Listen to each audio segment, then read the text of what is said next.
Apparently, they're no longer available. But did you even know about these?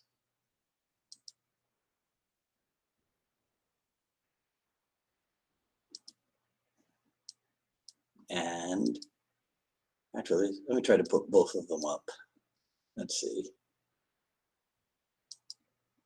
Yeah, there we go. All right. I was not aware. Okay. Anyhow, hello everyone. This is Dwight Woods, the Jeet Kune Do Rebel. Welcome to the I Love Jeet Kune Do broadcast number 245. This is the one about Bruce Lee, fitness, and Jeet Kune Do. I mean, really, look at this stuff, right? But I don't know if the company that originated them still offers them, but maybe there are pieces that you can find like on eBay or wherever. All right. Anyhow, as you're logging in, if you'd be kind enough to say where you're logging in from, hit the like button. Feel free to continue doing so throughout the broadcast. And if you're catching the, you know what, the simulcast. So YouTube got dropped out just before I started, and I wasn't able to get them back in on time. So my apologies to anybody who is catching the replay on the YouTube. Sorry that I couldn't do the live version over there. But still, on YouTube, be sure to like, subscribe, and hit the notification bell. If you'd like to support the program, visit jkdrebel.com, click on the Rebel Gear link, and that's where you'll see stuff like this. The Keep Calm and Learn to Fight Ferociously Jeet Kune Do t-shirt, available in long sleeve, short sleeve, sweatshirt, hoodie, and also as a coffee mug. But of course, the best thing you can do is to share this video and spread the word about the I Love Jeet Kune Do broadcast. All right, so as we get started, let me just tell you, this is not going to be a discussion about Jeet Kune Do as a sport versus Jeet Kune Do as a self-defense art, right? You know, a self-defense art that focuses on eye jabs or throat jabs or groin, knee, and shin kicks and what have you. I leave that discussion for my friends on Facebook. Instead, what I want to talk to you about, more or less, is Bruce Lee as a paragon of fitness, and how and why his fitness training, let's say, is an integral part of his art of Jeet Kune Do. But I don't like how I said that, because when I say his fitness training, well, no, actually, yeah, right? Because, so I was going to talk about this towards the end, but I'll just mention it now. My new good friend on Facebook, Joe Ferris, he has had a post, and Cass Magda just asked me about it. He had a post about the old school JKD and how a lot of it was fitness oriented and what have you, whereas today it seems to have degenerated into this thing which is all about series this or set this or what have you, right? So yeah, so Bruce Lee's fitness training, because if you remember in the Chinatown school, right, I think workouts were like 2 hours, and like the first like there was an hour of like calisthenics and what have you. So fitness training should still to this day be an integral part of what you're doing in JKD training, right? So give me a second, let me move this thing. Okay, all right. So I bring it up because of that. In some ways, it seems to me that despite recognizing Bruce Lee as a rather fit individual, some JKD people do not look at his art as being part of a vehicle for increased fitness. And I say this because of there seems to have been a swing by some to an art like Muay Thai as the art to turn to for the fitness part of their class, or as the fitness martial art program, right? So here's an example of why I say this. So take an Inasano seminar, and at the seminar, Sifu Dan says, okay, I'm going to give you a few minutes to shadow box and warm up. And then the whole room turns into Muay Thai shadow boxers. There is no Jeet Kune Do footwork. there's no Jeet Kune Do shadow boxing or anything, right? I might be exaggerating a little bit, okay? Might be. And I always wondered, well, why not? Why, if the words shadow box, if the command is shadow box, it turns immediately into Muay Thai. Now, I know the answer. I mean, I'm a Muay Thai instructor under Ajahn Chai, so I know the answer, but I was being rhetorical, right? So, but if we backtrack, right? So let's backtrack and discuss fitness and martial arts in recent decades. You got to remember Billy Blanks and Taibo in the 1990s. And I think to a degree, that's where it started. Taibo's success birthed programs like cardio karate, cardio kickboxing, ultimately the better name, the more aptly named fitness kickboxing. And I can remember when Suri and Ricky and I went up to Tampa for fitness kickboxing certification. And it was pretty laughable.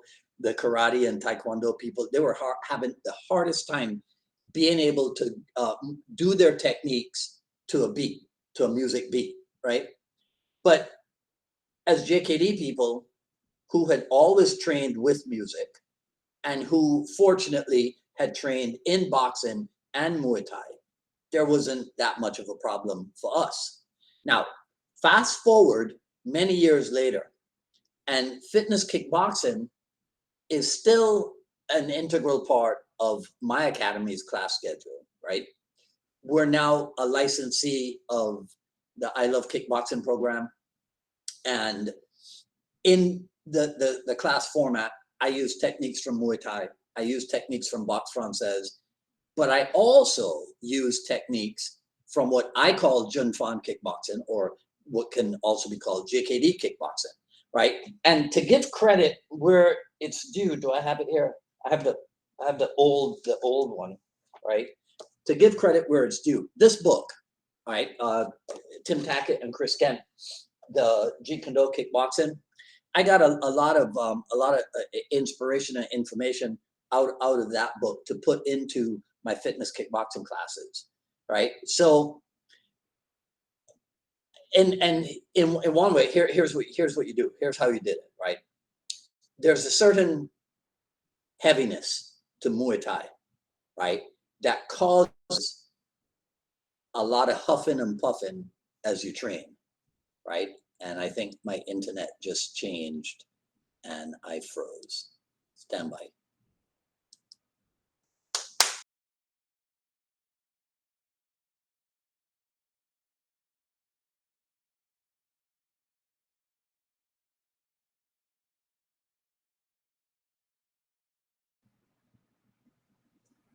Okay, are we back?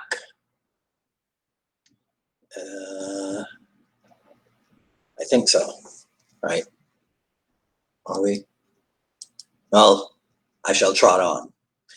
So I was talking about the heaviness of Muay Thai, which makes you huff and puff. So what you do is you take the Jun Fan kickboxing, the JKD kickboxing techniques, and you just apply that Muay Thai heaviness to them, and voila, you have a new huffing and puffing training method, right? So let me try to, because I don't like how I'm explaining this. Let me try to draw a line, a straight line in all this for you, right? JKD people, when it comes to kicking and punching for fitness, were actually ahead of the curve, because in the late 1970s and early 1980s, we became aware of the endurance building benefits of Muay Thai. So some people adopted Muay Thai wholesale into what they were doing, became instructors in it, like yours truly, right? While others just used aspects of the Thai boxing that they found suitable for their own use or for use at their schools. Then the fitness kickboxing phenomenon that I alluded to came along, and that introduced kicking and kneeing and punching and elbowing to the mainstream, and the mainstream ate it up in droves. The reason why it still stays attractive to the mainstream, which is why you have outfits like 9 rounds and CKO kickboxing, right? If you guys remember when Mike Wolf was on the Jeet Kune Do Dialogues, he talked about the cash cow that CKO kickboxing can be. Reason why it stays in the mainstream is because of the UFC and MMA. UFC and MMA, with their highly conditioned athletes, and many of them being practitioners of Muay Thai, right? So Muay Thai starts to gain notoriety in the combat sports arena, but just martial arts fitness itself becomes part of the mainstream because now people see they see these guys competing on the weekends and what have you, and they want to be as conditioned as these guys are. So they hear that you can go to a martial arts school and kick and punch. So now you get what Joe Ferris calls the get fit but don't get hit crowd, right? Okay.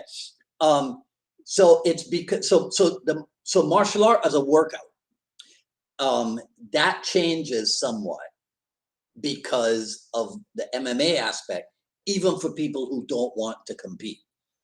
So, and if you think I'm kidding, think about this. Not everybody who indulges in Muay Thai tourism over to Thailand is necessarily looking to compete. Some people just want to go there and get brutalized as they train. I'm kidding. Nobody gets brutalized. It's just really good training, right? So because of all the mainstream attention being paid to Muay Thai and its associated disciplines, right? The simple beauty of Jeet Kune Do's kicking and punching aspects, that gets relegated to an area of ignominy. But there's no need for that. You analyze. So I talked a little bit about this before. You analyze what makes Muay Thai, for example. I'll give you a simple example. What makes Muay Thai a great huffing and puffing art? Everything's done full power. It's like a full commitment art, right? Possibly because the rear weapon, right? If you're left lead, it's the right round kick that dominates. It's the right elbow that dominates. It's the right knee that dominates. JKD's delivery system is different from Muay Thai because in JKD, the lead weapon is what's stressed, right? So how do you borrow from one to up its contribution level? So I found that the way that Muay Thai's round kick, rear round kick, affects your cardiovascular system can be duplicated by using JKD's lead side kick. So that's just one example that I can share with you. Muay Thai gives you a good workout. Simple thing, right? What do? Double kick the Thai pad. That's it, right? Right round kick 2 times, switch round kick 2 times, and that's it. You're huffing and puffing, right? So you do something as simple in JKD. You pendulum kick, as you guys would call it. I just call it sliding kick. So you slide up and kick, right? Reset, slide up and kick. You just do it in 2s as well. And you do it left lead and right lead. It has the same endurance building effect, or very similar endurance building effect. So there's no need to go outside of JKD kickboxing or Junfan kickboxing to get fitness benefits, right? Before I end, I want to say that we did a similar thing with the training that we got from the late Professor Salem Ashley in Boxe Française. But that'll be a conversation for another time, hopefully with the aforementioned Joe Ferris, right? Because if I understand correctly, Joe has been mixing Junfan or JKD kickboxing and Savate for some time now, quite successfully, right, in the UK. All right, so that's it. What do you say? You think that that I made good points about how to use Jeet Kune Do as a fitness vehicle? Let me know what you think in the comments below. That's all I got to say about this video. If you like what you heard, please comment, rate, subscribe, and hit the notification bell. Follow me on Twitter at Dwight Woods and on Instagram at Dwight D Woods. at paypal.me/unified Miami. You can get the Jeet Kune Do Journey Volume 1, raw but edited version. Oh man, where did I put it? Since we're talking about books and what have you. All right, well, I did post about it.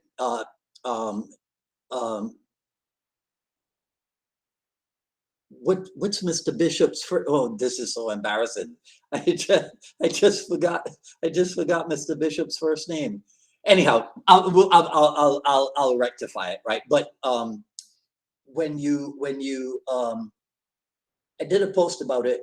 I'll do another one. I'll just insert it into this video. But you got to check out. Well, we're doing a podcast. I think it's next weekend, right? Okay. I'm losing my mind and getting behind in everything here, right? Thanks, Terry Valor, James Bishop. Oh my gosh. Joe Ferris, I blame you for making me forget James Bishop's name. Right? Okay, so let me get things straight. So everybody keep an eye out. All right, calm down, Dwight. Here's what we're doing. On Friday, the 23rd, Jeet Kune Do Dialogues episode with Troy Miller of Martial Arts Research Systems in Colorado. That's at 6 o'clock. And then next Friday, right, we'll be back on with James Bishop. Thank you, Terry. We'll be back on, sorry, James. We'll be back on with James Bishop, the author of the soon-to-be released Who Wrote the Tao, right? It's a fascinating little book, right? So, okay, that's it. I got to get out of here, right? Today is a beige, brown, and pink t-shirt. I wore this one because I got other pink ones, but this is my favorite, right? Okay, so that's it for today. You guys let me know what you think, and I'll check everything out a little bit later, right? Okay, so that's it for today. Enjoy the rest of your evening. This is Dwight Woods, the Jeet Kune Do Rebel, signing off. Talk soon.